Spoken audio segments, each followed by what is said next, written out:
Ladies and gentlemen, boys and girls, cats and kittens, welcome back to the podcast. Thank you, thank you, thank you.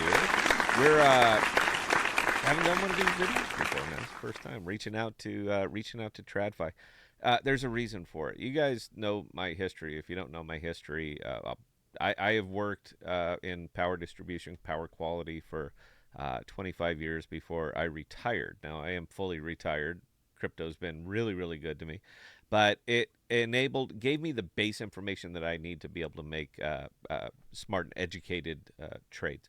Now, the reason that I'm in what I'm in, meaning my big crypto holdings, of course, being Jackal and Akash and so forth, is it's not just because I want to hit the 100x. It has nothing to do with that. It has to do with the fundamentals and market sentiment and the way that the world seems to be turning. Let me illustrate this for you. Pretty simple. Nobody's waiting for the next Microsoft Windows release. Nobody is really just bated breath, clutching their pearls, saying, "Boy, I hope it comes out soon." They're not doing that. Nobody's waiting for Facebook to make some kind of really big change. They're not. They're not doing that either. All of these major companies are moving into data centers, are moving into data centers and data storage, and it's necessary. It's very, very necessary because the every phone, every video, every all of this, it all has to go somewhere, and we're out of space. Now, for the two traditional stocks that I do own that I've had I've had pretty good performance on. It's happened over the last year, and it's interesting. Uh, but let me just here you go. Show it to you for yourself.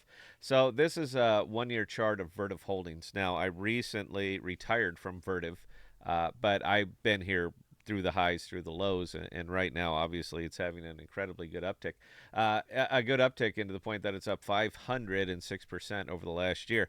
Now what's great about this is that nobody's talking about it. Everybody's still focused on consumer stocks. They're focusing on the Starbucks, on the Tesla, on Ford, on the real solid ones that have always performed, but for some reason they're not performing. And they're not going to perform because these are consumer stocks, and consumers are broke. They are simply out of money. People are not going to continue to go to Starbucks and pay $19 for a double soy latte. I don't even know. I don't even drink coffee.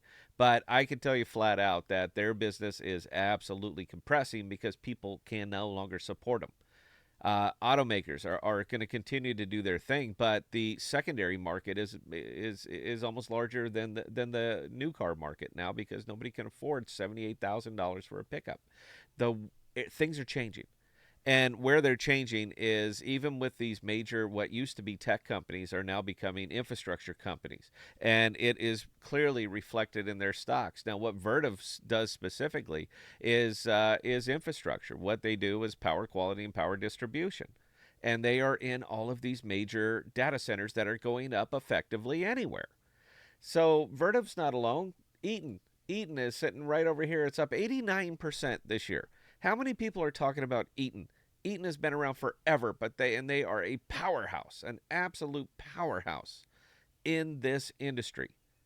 And all they are doing is trending upwards. This is a 1 year chart. This is not today. This is a 1 year chart. People are starting to figure this stuff out. That's what it is. They're starting to get in front of it. But as far as dabbling, continue to dabble over here in consumer stocks and your AMC and your GameStop and see if you can catch the winner. Guys, it's right here. I mean, this. There it is. Every bit of information that you're looking for is available. It's all sitting out there.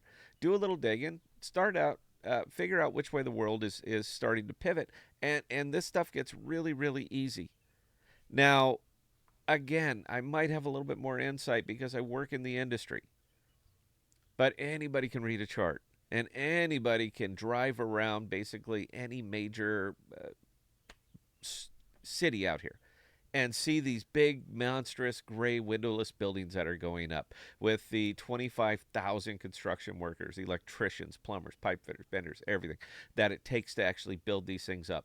And you're going to see why those particular stocks are killing it. They are just having a wonderful time, and they are booked out 20 plus years to continue to stand these things up. So anyway, I'm not going to get any hits on this. I just wanted to give it a little bit more context of why I'm in what I'm in.